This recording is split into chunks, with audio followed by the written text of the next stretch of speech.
So I'm doing my project on imperialism in Nigeria, and the dates at the bottom, 1900 and 1960, those are kind of relative because there was British involvement and imperialism prior to 1900, but 1900 was when it officially came under the control of the British Crown as a protectorate.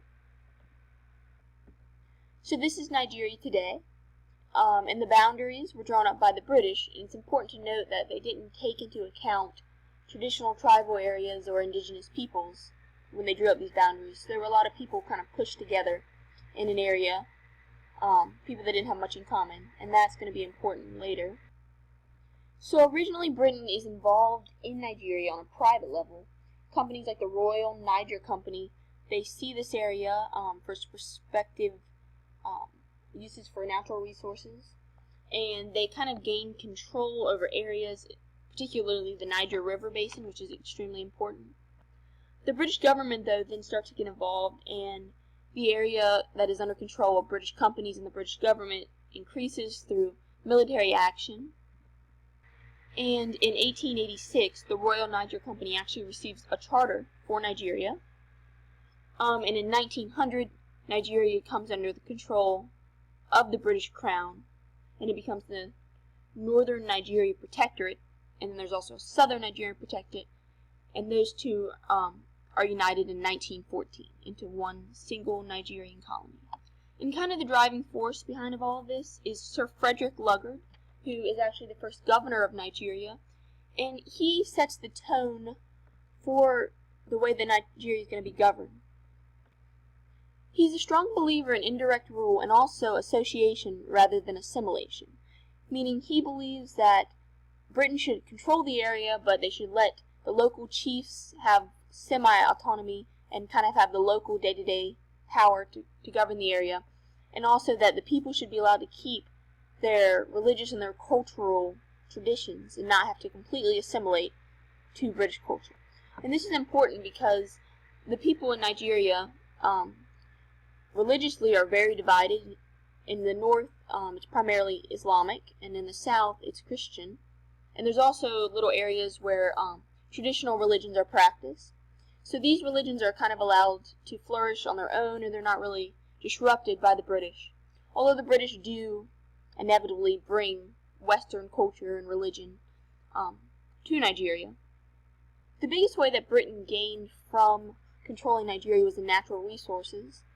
And in order to fully develop these natural resources, they had an economic system whereas they would tax the natives, and this required that the natives actually had hard currency.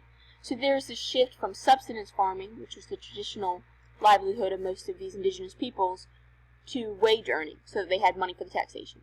And it was by wage earning that they were able to mine the natural resources that Britain removed from Nigeria and used throughout their empire.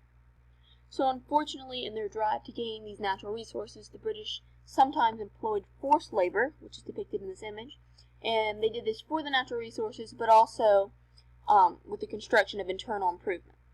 These improvements, like the telegraph and railroads, made it possible for them to centralize the large Nigerian area and govern it efficiently. Despite the negative effects of occupation, the British did modernize Nigeria in terms of health and literacy. And these benefits, as depicted on this little map here, this just shows life expectancy. And between 1800 and 1850, that would kind of encompass British occupation of Nigeria. And it's here, and you can see it's a significant rise, not as significant as other nations, but still impressive nonetheless. As the 1900s kind of go on, and we see World War I and World War II, there are surges of nationalism in Nigeria, and these groups, they want home rule and they want independence. They also see kind of all these other nations around the world getting independence, and they want some kind of national identity.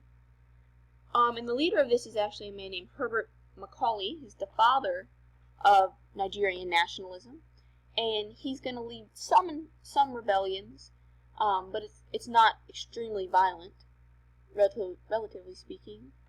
And on October 1st, 1960, due to an act of British Parliament, Nigeria actually gains independence and complete sovereignty. Although they're still a Commonwealth realm, they have complete autonomy,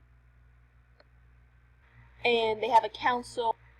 The early government structure includes a council and a prime minister. It's kind of similar to the way Britain governed, and this is one of their early political leaders. Unfortunately, though, their peace and prosperity is short-lived, and they kind of dissolve into civil war pretty soon after gaining independence.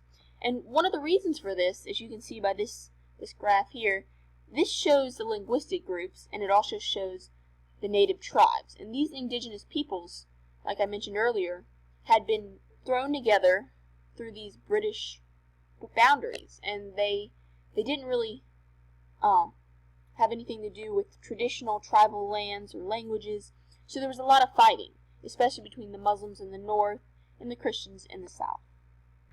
Nigeria is, however, to kind of rise beyond this and create a stable democracy, at least what they have today.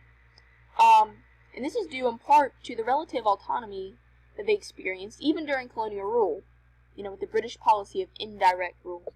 And that kind of brings us into my Asian nation, which I'm going to contradict in terms of colonialism. This is French Indonesia, ruled by the French, obviously. It includes modern-day Cambodia, Laos, and Vietnam. And unlike the British colony of Nigeria, French Indonesia was ruled by a direct rule, meaning the French government was directly involved in the governance, the day-to-day governance of the area. Additionally, unlike Nigeria, French Indonesia was never under the control of a company, a private sector. It was always under the direct control of the French government. And they also, in addition to direct control, practiced assimilation, meaning they believed that the Indo-Chinese people should become as fully French as possible.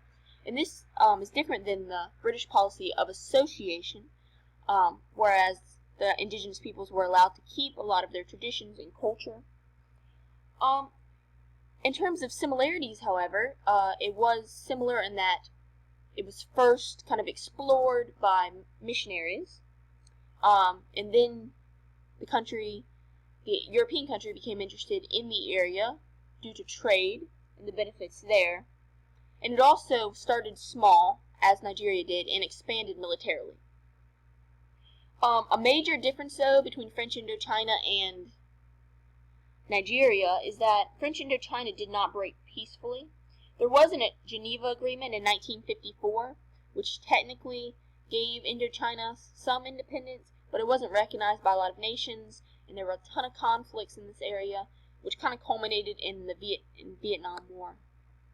And this really exemplifies the difference between the way the French colonized and the way that the British colonized. The French were very much direct rule and assimilation, and the British focused on indirect rule and association, with varying results.